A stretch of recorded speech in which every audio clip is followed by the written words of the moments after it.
यजन संपन्न हुआ। ऋग्वेद की कक्षा संख्या 449। प्रणव ध्वनि। ओ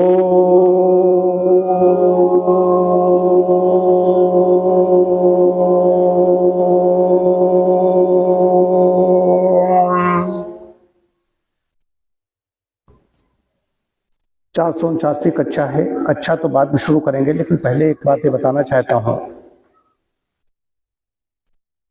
कि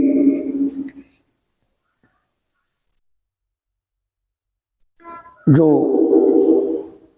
कल 88वां सूक्त पढ़ा था, उसमें मंत्र हैं, उनके बारे में मैं आपको बताना चाहता हूं। 7वें मंडल के 88वें सूक्त का पहला मंत्र है ओम प्रसुन्धुवं वरुणाय प्रेष्ठां मतिं वसिष्ठामीडहुसे भरस्व यई मरवांचम करते जत्रम सहस्रामघम वृषणम बृहंतम। प्रभु की भक्ति उपासक के हृदय को शुद्ध करने वाली और बुद्धि को प्रेम युक्त बनाने वाली होती है।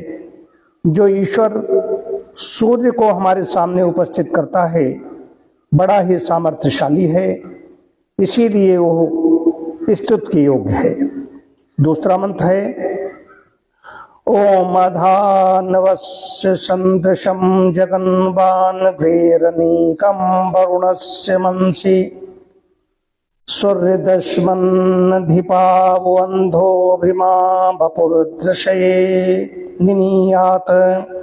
यज्ञ स्थान में अग्नि उद्दीप प्रदीप्त किया जाता है, सोम का रस निकाला जाता है, वरुण देव को दिया जाता है, तब उसका रूप अधिक सुंदर दिखता है। ओम आयद्रुहाव वरुणस्य नाभं प्रयत् समुद्रमीरयाव मध्यम अधियदपां सुतिभिश्चराव प्रप्रेंखैक्षावहे शुभेकम। भक्त और वरुण एक ही नौका पर चढ़ते हैं। वरुण मतलब वरुण देव। वो नौका समुद्र में तरंगों के कारण ऊपर और नीचे होती है, ऊपर नीचे तरंगों की वजह से ऊपर नीचे होती है। इसी गति में आनंद और कल्याण की प्राप्ति होती है। जब जीव इस शरीर रूपी नौका में आता है, उसी नौका में परमेश्वर भी चलाने वाला बैठता है। ये नौका संसार रूपी सागर में चलाई जाती है। आने वाले सुख दुख रूपी तरंगों के कारण ये शरीर रूपी नौका भी उन्नत और अवनत होती रहती है, पर यह अवस्था मनुष्य को कल्याण एवं आनंद प्रदान करने वाली होती है।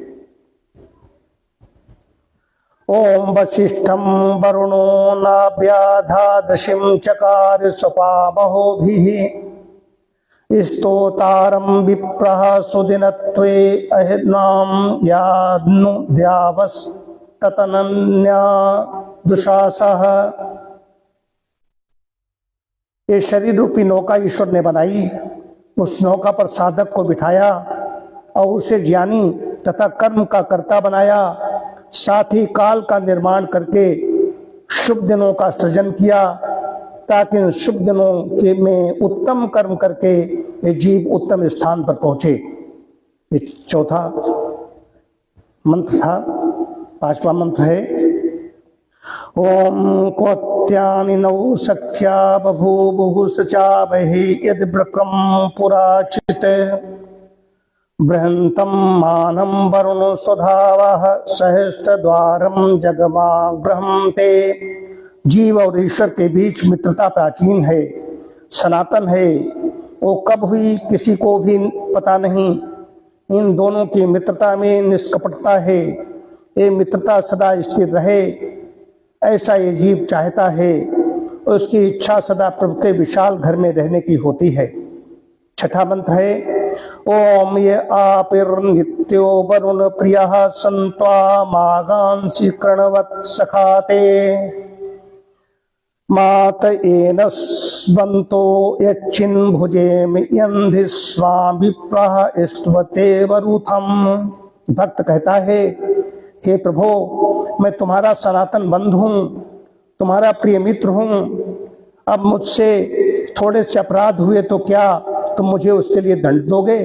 मैं तुम्हारा भक्त हूं, तुम्हारी भक्ति अब भी कर रहा हूं, इसलिए थोड़े से पाप होने पर भी मैं तुम्हारा ही मित्र बनकर रहूं, ऐसा करो।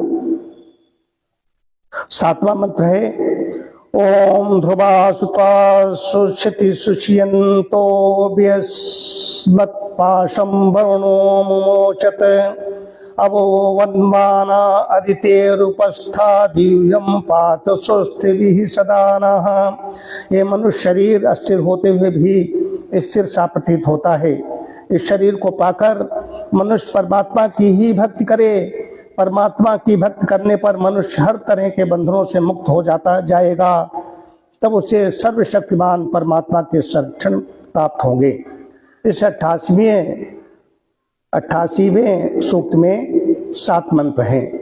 तो उसमें तीसरा मंत्र जो है क्या कहता है? नौका है। जैसे नौका पटकते हैं, हिलती डुलती है, हिलोरे लेती है नौका।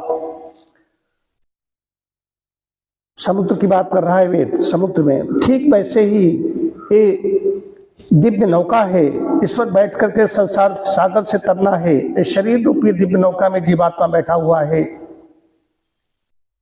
तो उसी नौका में परमेश्वर भी चलाने वाला बैठता है। आत्मा भी है, आत्मानो आया है वेद में, आत्मा भी बैठा हुआ है, परमात्मा भी बैठा हुआ है। कई बार उतार चढ़ाव आते हैं, जीवन में हम देखते हैं उतार चढ़ाव आते हैं। देखते हैं कि गर्मी सर्दी है, सर्दी जा रही है, गर्मी आ रही है। तो उसी तरीके से जीवन में झंझावात कई बार आते रहते हैं, लेकिन सुख मिलता है ज्यादा, दुख कम मिलता है। जो इस मार्ग पे चलते हैं, जो शास्त्रसम्मत काम करते हैं, जो वेद मार्गी हैं, सनातन संस्कृत के जो रक्षक हैं, जो धर्म की रक्षा करते हैं, तो उनको अब गर्मी सर्दी तो लगेगी लगेगी, लेकिन जो सतोगुणी होगा, सतोगुणी में भी उनकी 7 प्रकार की श्रेणियां हैं। सतोगुण में वो किस प्रकार का है? किसी को सतोगुणी में भी गर्मी ज्यादा लग सकती है, सर्दी ज्यादा लगती है, कष्ट हो सकते हैं, आते हैं, समस्याएं आती हैं, लेकिन वो पूंछ दबा के भाग जाती हैं। सबको शरीर है, तो ये दिव्य नौका है, इस पर संसार सागर से बैठ करके तरना है, वेद कह रहा है। तो इसमें परमात्मा तो हमारा सनातन कह रहा है। क्या कह रहा है? कि हमारी मित्रता सनातन है, पता नहीं कब से। सनातन अनादि जिसको कहा गया, अनादि काल से चली आ रही, सनातन इसको कहा गया। सनातन इसका कहीं प्रारंभ नहीं हुआ कि 3 जो है कि परमात्मा, जीवात्मा और प्रकृति अनादि है। तो अनादि मतलब सनातन व्यवस्था चली आ रही, इसको सनातन कहा जाता है। यही सनातन धर्म है। इस सनातन धर्म में, ये सनातन हमारी संस्कृत में, हमें इस शरीर रूपी इसको, शरीर को, नौका को ठीक रखना है।